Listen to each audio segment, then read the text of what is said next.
ये जो खामोशी का भी एक आवाज होता है, ये खामोशी का आवाज जो लोग सुन पाए, जो लोग समझ पाए, वो समझ गए कि क्या होने वाला है।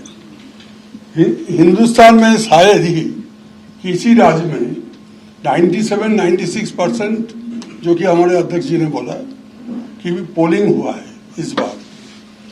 जिस जनता ने 2025 की अप्रैल मई महीना में 42 लोकसभा सीट के अंदर 28 सीटों में तृणमूल को विजयी बनाया, 4 महीना बाद जब आरजी कांड घटा, सारा बंगाल की आम जनता सड़क पे आ गई।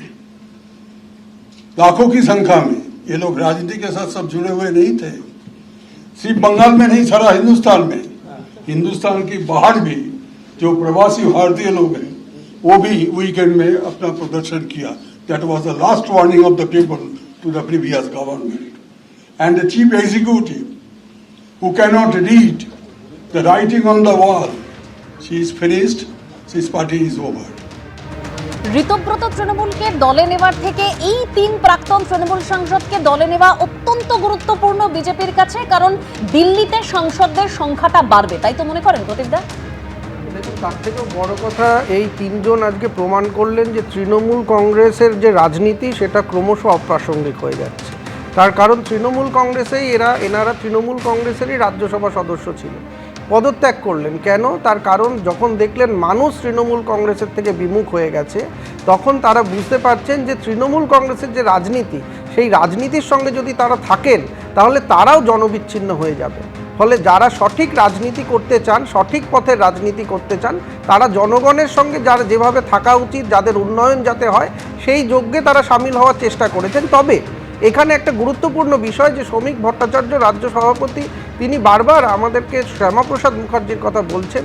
এই তিনজন যারা আজকে যোগ দিলেন তারা কতটা শ্যামাপ্রসাদ মুখার্জি সম্পর্কে, তারা শ্যামাপ্রসাদ মুখার্জির যে মন্ত্র তাতে কতটা ব্রতী হতে পারবেন কত শিগগিরই, সেইটা কিন্তু একটা গুরুত্বপূর্ণ প্রশ্ন। ফলে তৃণমূল কংগ্রেস থেকে তারা যদি তৃণমূল কংগ্রেস থেকে পদত্যাগও করে, তারা যতদিন তৃণমূল কংগ্রেসে ছিলেন, সুখেন্দু শেখর রায় আরজিকর মামলা, আরজিকর যখন আন্দোলন, তখন বহুবার তিনি দেখিয়েছেন যে তিনি তার বিরোধিতা করেছেন, মোমবাতি আলো জ্বালিয়ে মিছিল করেছেন, সব করেছেন, কিন্তু পদত্যাগ করেননি রাজ্যসভাতে।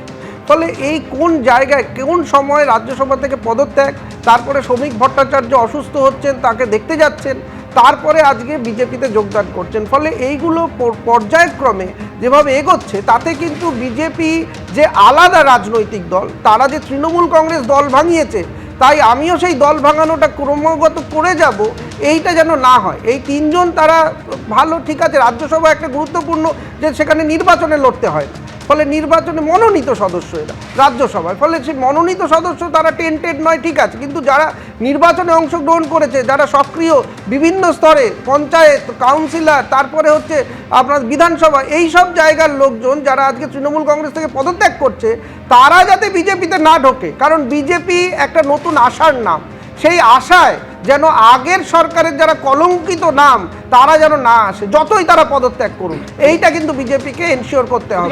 আমি শুধু একটা সংশোধন করতে চাই, একটা প্রথম কথাটা হচ্ছে এই তিনজন যারা রাজ্যসভা থেকে পদত্যাগ করেছেন, এরা চাইলে কিন্তু রাজ্যসভার যে ওদের যতদিন মেয়াদ আছে ওরা চালিয়ে যেতে পারতো, কিন্তু ওরা রাজ্যসভার সদস্যপদ ত্যাগ করে তারপর ওরা কিন্তু বিজেপিতে যোগ বলেছে বলে এটা 24 এ প্রমাণ হবে।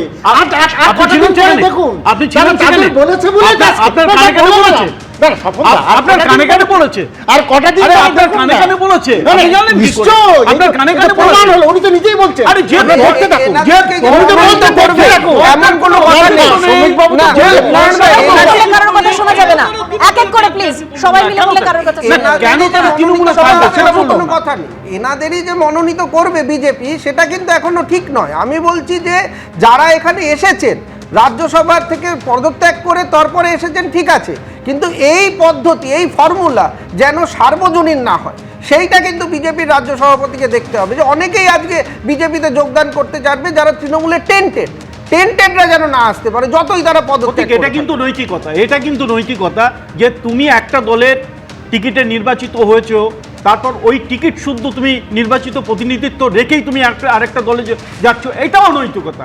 কিন্তু কেউ যদি একটা অন্য দলে যোগ দিতে চায়, তার আগে যে দলে রয়েছে নির্বাচিত হয়েছে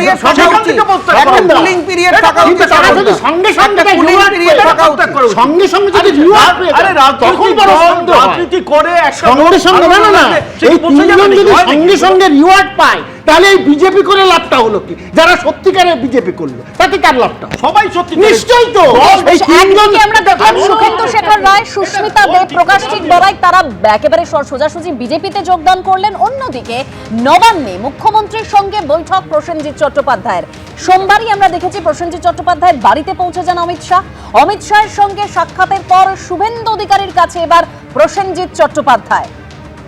সরাসরি শিবাশিস মৌলিক আমাদের প্রতিনিধি রয়েছেন আমাদের সঙ্গে। শিবাশিস,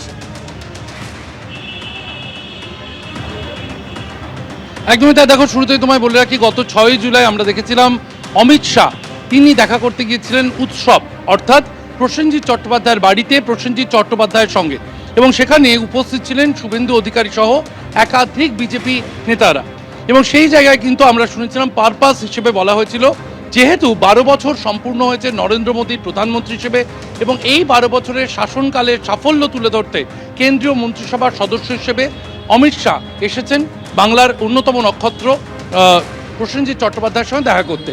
এর ঠিক দুদিন বিরতির পর আজ নবান্নে, এই মুহূর্তে আমি নবান্নে দাঁড়িয়ে রয়েছি, এবং নবান্নে সেখানে কিন্তু 14 তলায় মুখ্যমন্ত্রী শুভেন্দু অধিকারীর সঙ্গে দেখা করছেন প্রসেনজিৎ চট্টোপাধ্যায়, এমনই নবান্ন সূত্রে খবর। কিছুক্ষণ আগেই প্রসেনজিৎ চট্টোপাধ্যায় তিনি এসে পৌঁছেছেন নবান্নে। শুভেন্দু অধিকারী তিনি ছিলেন না, তিনি চিনার পার্কে গিয়েছিলেন তার বাড়িতে। ফের একবার আজ দেখা যায় শুভেন্দু অধিকারীকে নবান্নে ফেরত আসতে, এবং সেখানে প্রসেনজিৎ চট্টোপাধ্যায়ের সঙ্গে দেখা করতেই নবান্নে ফেরত এসেছেন মুখ্যমন্ত্রী শুভেন্দু অধিকারী, এমনটাই নবান্ন সূত্রে খবর। একদিকে যেমন সামনে 24শে জুলাই আমরা জানি রাজ্যসভার উপনির্বাচন রয়েছে, প্রসেনজিৎ চট্টোপাধ্যায়কে ঘিরে একটা জল্পনা ক্রমশ জোরালো হচ্ছে। বিজেপির রাজ্যসভার প্রার্থী হিসেবে বা রাজ্যসভার সাংসদ হিসেবে কি দিল্লিতে রাজ্যসভায় যাচ্ছেন প্রসেনজিৎ চট্টোপাধ্যায়, এই প্রশ্ন উঠে আসছে, জল্পনা তৈরি হচ্ছে। অন্যদিকে যেভাবে বিনিয়োগকারীরা একের পর এক আসছেন নবান্নে শুভেন্দু অধিকারীর সঙ্গে দেখা করতে, আজকেও সঞ্জীব গোয়েঙ্কার সঙ্গে বৈঠক হয়েছে শুভেন্দু অধিকারী। একদম শুভেন্দু অধিকারীর সঙ্গে দেখা করতে প্রসেনজিৎ চট্টোপাধ্যায় তিনি ইতিমধ্যেই নবান্নে পৌঁছে গিয়েছেন। অরিন্দম বাবু, দেখুন, এই যে রাজনীতি কথা বলছেন, প্রসেনজিৎ চট্টোপাধ্যায় আজকে রাজ্যসভার মেম্বার হবে কিনা সেটা হচ্ছে গিয়ে যারা আজকে আলোচনা করছেন তারা ডিসিশন নিয়ে। কিন্তু আমার হচ্ছে গিয়ে দেবনারায়ণ বাবু, আপনি শেক্সপিয়ার সম্পর্কে বললেন, রবীন্দ্রনাথ সম্পর্কে না, বললেন। শেক্সপিয়ার বলিনি, মিকিয়ে ফেলি। আচ্ছা, নিকোলো মেকিয়াভেলি। দাঁড়ান, আমি বলছি রবীন্দ্রনাথ ঠাকুরের একটা আছে, অধিকার লাভের যে মর্যাদা, সেই মর্যাদা রক্ষা করতে গেলে অধিকার প্রয়োগের ক্ষেত্রে সংযত এবং সতর্ক হতে হয়। দাদা, সতর্ক হতে হয়। আজকে শুভেন্দু বাবুকে আমি অত্যন্ত শ্রদ্ধা জানিয়ে বেশ কিছুদিন আগে প্রণাম করেছিলাম। কেন জানেন? ইনি একমাত্র ব্যক্তি যে লোকসভাতে ডিসঅ্যাপিয়ারেন্স অফ নেতাজি সুভাষচন্দ্র বোসকে নিয়ে অনেক ইস্যু তুলেছিলেন, কিন্তু উনি আরজিকর ইস্যুতে নিয়ে যখন আজকে সত্য কথাটা বললেন, ওনাকে যেভাবে অপমান করা হয়েছে, এবং পরবর্তীকালে এমন একটা ঘটনা হয়েছে ওনাকে আজকে হাইকোর্টের শেল্টার নিতে হলে যাতে তাকে অ্যারেস্ট না করা হয়। আজকে ধর্মনৈতিক চিন্তাভাবনা নিয়ে রাজনৈতিক চিন্তাভাবনা নিয়ে সেটা আপনারা জানেন। তবে আমি মাঝে মাঝে একটা প্রশ্ন করি যে রাজনীতিটা কি নিজের ব্যক্তির স্বার্থে কিনা? তা নয়তো 2018 সালে আজকে অশোকনগরের যে আজকে ওএনজিসি আজকে তেলটা কিন্তু তুলতে পারতো। আপনি নিজেও জানেন যে আজকে সেমিকন্ডাক্টর আজকে কতদিন ধরে পেন্ডিং পড়ে আছে কেন্দ্রীয় সরকারের। আজকে কিন্তু এই জিনিসগুলো যে শুরু হয়েছে সেটা বহু ক্ষেত্রে আমরা দেখেছি যে রাজ্যসভায় আমাদের কম সংখ্যক থাকার জন্য আজকে বিলটা পাস হচ্ছিল না। এই ক্ষেত্রে যদি দেশের স্বার্থে, আমার রাজ্যের স্বার্থে যদি কেউ কোথাও সুইচ ওভার করে যায়, তাহলে যারা রাজনীতি লিডারশিপ করছে তারা ডিসিশন নেবে। এবিপি আনন্দ, এগিয়ে থাকে, এগিয়ে রাখে।